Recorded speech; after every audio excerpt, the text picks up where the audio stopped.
Have you ever laughed at someone just because they looked poor? The people of Willow Creek did exactly that. They mocked a young ranch girl for her torn boots, her tiny ranch, and her old horse, believing she would never amount to anything. But when a deadly flash flood turned their entire Help town him! into a nightmare, the very girl they humiliated became their only hope. What happened was Stormy Light didn't just forever. The first thing people noticed about Ellie Harper wasn't her smile. It was her boots. They were cracked, patched with old leather, and so worn that the soles flapped whenever she walked across the dusty main street of Willow Creek. Children giggled. Cowboys whispered. Even visitors could tell she was poor before they ever learned her name. But Ellie never complained. She simply tipped her old hat, smiled politely, and continued toward the Harper Ranch, a tiny stretch of dry land on the edge of town that barely deserved to be called a ranch anymore. After her father died 3 years earlier, everything had fallen onto her shoulders. The fences leaned. The barn roof leaked. Only 6 cattle remained. Every morning before sunrise she repaired fences, hauled water, chopped wood, and somehow still found time to help neighbors whenever they asked. Most thanked her. Few respected her.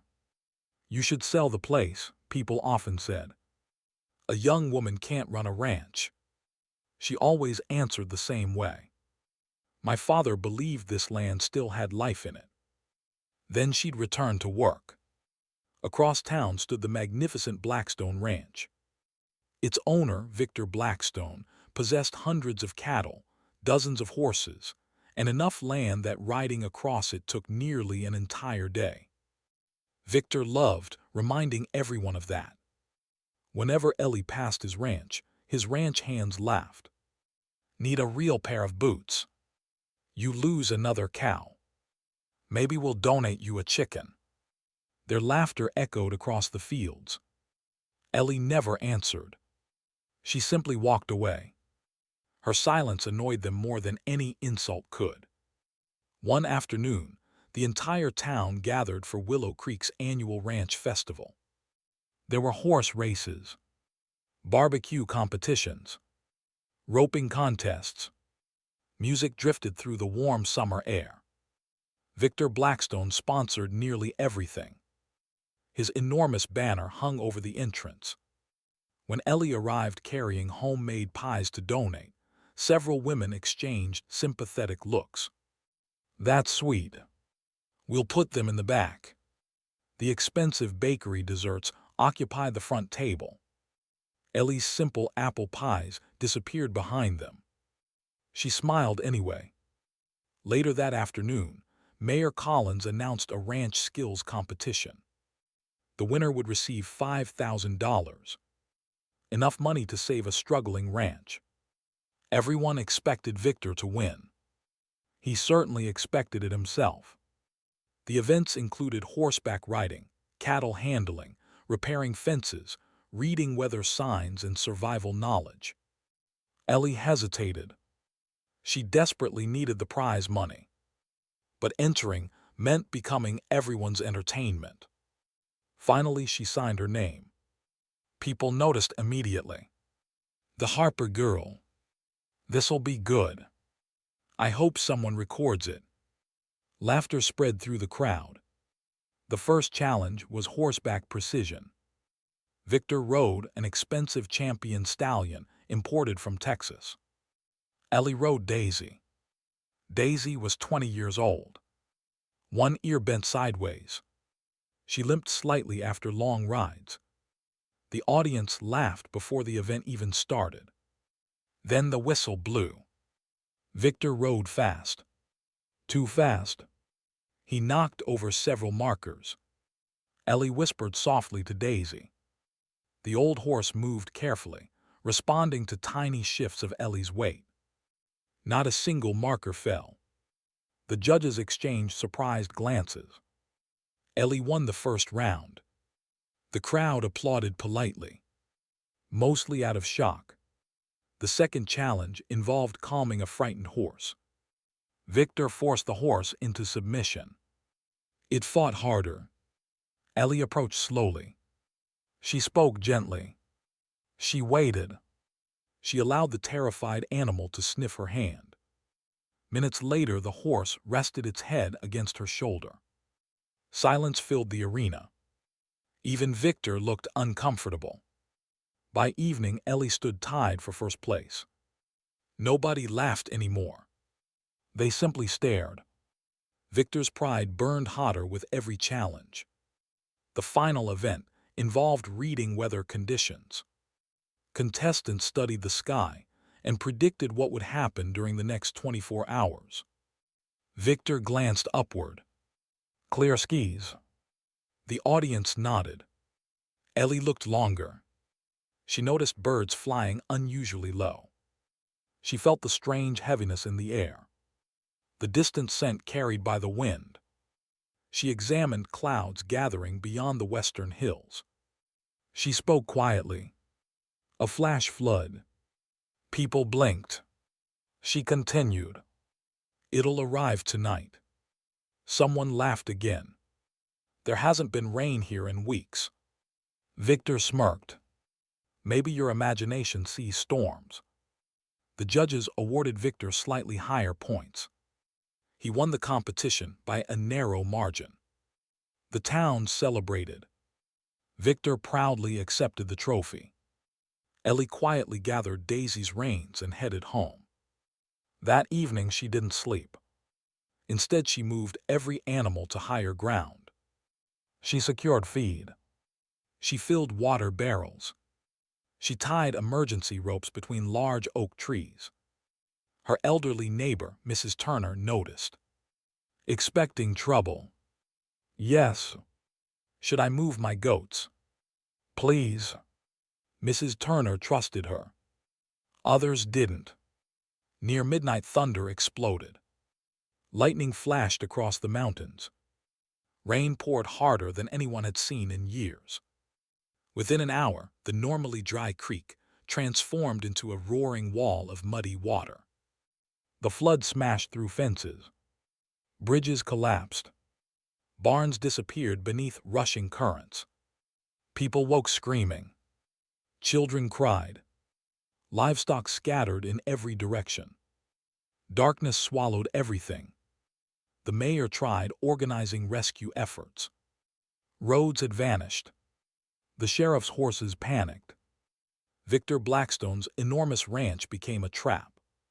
His workers climbed onto barn roofs as floodwater surrounded them. The current rose by the minute. No one knew what to do. Then someone shouted, "Where's Ellie?" She was already riding through the storm. Daisy stepped carefully despite the raging water.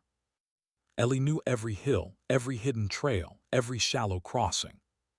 She had spent years exploring places wealthy ranchers ignored. She reached the mayor first. Get everyone to Miller Ridge. The bridge is gone. Not the old cattle path. Most people had forgotten it existed. Ellie hadn't. Hour after hour, she guided families through darkness. She rescued trapped children. She carried an elderly man across waist-deep water. She untangled frightened horses from broken fencing.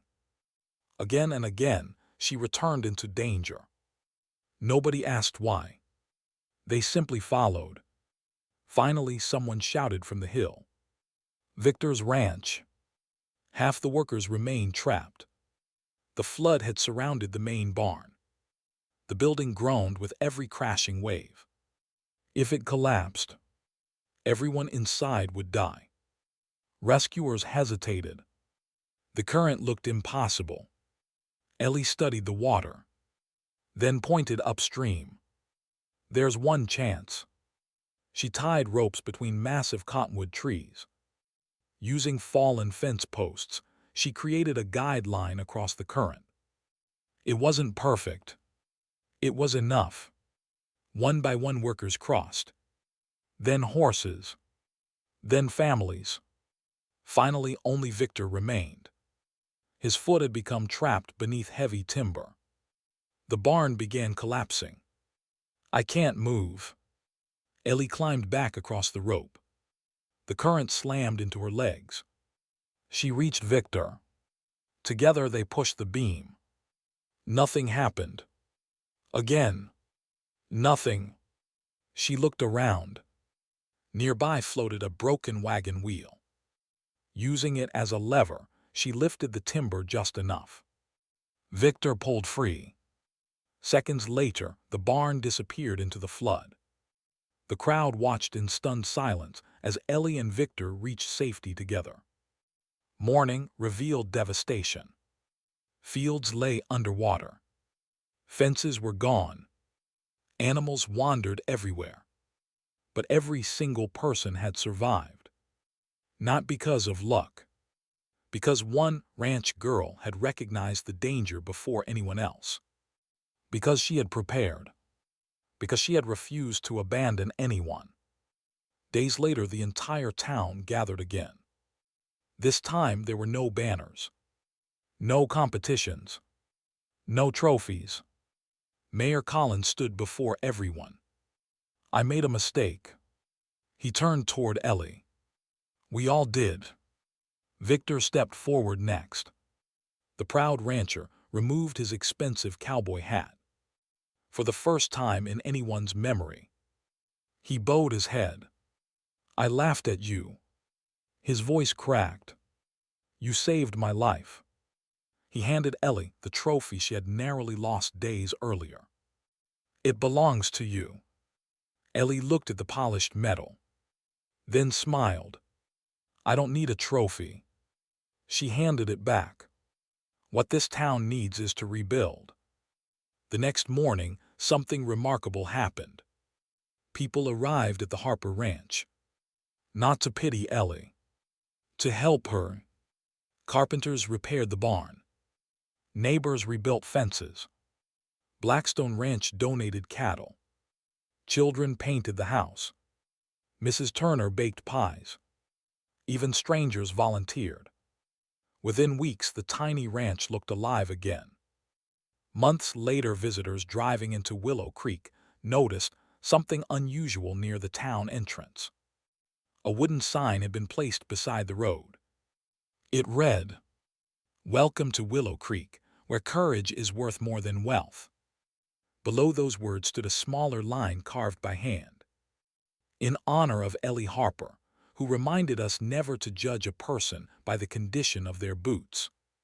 Travelers often stopped to read it. Some asked who Ellie Harper was. The townspeople always smiled before answering. She was the poor ranch girl everyone laughed at. Then they looked toward the hills, where a young woman rode an old horse across golden fields. And she became the bravest rancher we ever knew.